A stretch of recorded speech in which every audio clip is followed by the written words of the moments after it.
Bonjour les amis. Un nouveau message canalisé par Daniel Scranton ou Scranton, je ne sais pas comment ça se prononce, on va dire Scranton. Et c'est le conseil arthurien. Nous éveillons votre immortalité. Nous éveillons dans votre conscience et dans votre mémoire cellulaire la conscience que vous avez été capable de vivre des vies beaucoup plus longues dans vos corps physiques humains. Il y a eu des humains qui ont vécu des centaines d'années dans votre ancien passé et ils n'étaient pas maintenus en vie par des machines et des médicaments. Vous devez réveiller ces souvenirs en vous afin de faire le saut en avant que vous êtes en train de faire. Et nous faisons référence au saut d'un véhicule mortel à base de carbone à un véhicule immortel à base de cristal. En ce moment, tant de choses sont éveillées en vous par les transmissions que vous recevez de nous et de toute la galaxie. Même les énergies qui ne sont pas canalisées par des humains ont toujours un effet profond sur vous et sur de nombreux niveaux de votre être.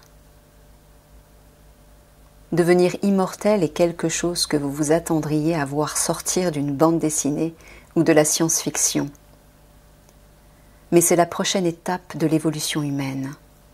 Et cela n'a rien à voir avec la science et la technologie. Cela a tout à voir avec la conscience.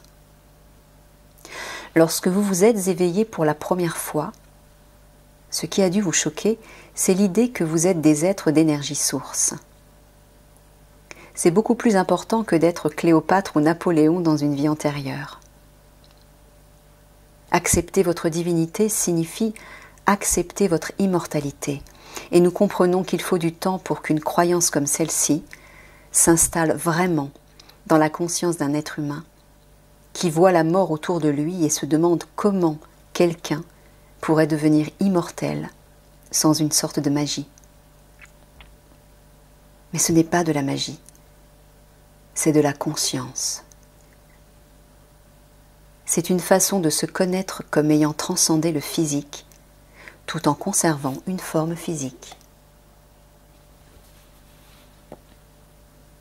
Lorsque vous ne considérez pas votre physique comme votre véritable moi ou votre moi ultime, il devient alors plus facile d'utiliser le corps comme le véhicule de votre âme qu'il a toujours été destiné à être. Alors, que devez-vous faire pour que tout cela se produise ? Car nous sommes sûrs que cela semble plutôt séduisant pour la plupart d'entre vous. La réponse est simple. Vous n'avez rien à faire, mais vous devez changer votre perception de vous-même, votre perception des autres, votre perception de la réalité. Vous devez déplacer ce que vous savez être fini vers l'infini. Si vous voulez faire quelque chose, alors faites un exercice où vous recherchez le sentiment d'infini en vous. Cherchez votre véritable nature éternelle en tant que vibration. Puis regardez-vous transformer devant vos propres yeux, car tout ce dont nous parlons est inévitable. Mais vous pouvez l'accepter et vous mettre sur la voie rapide, ou vous pouvez le nier et prendre la route lente et sinueuse vers votre immortalité.